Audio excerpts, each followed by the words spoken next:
going. همدا اوس چې تاسو کوم ویډیو وکتله دا یو عادي نورمال ویډیو نه ده.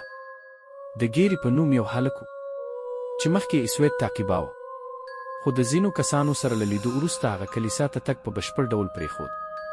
د دې عجیب عمل وروسته ګیري څو ورځې وروسته ناڅاپه ورک شو او بالکل لا درکه شو.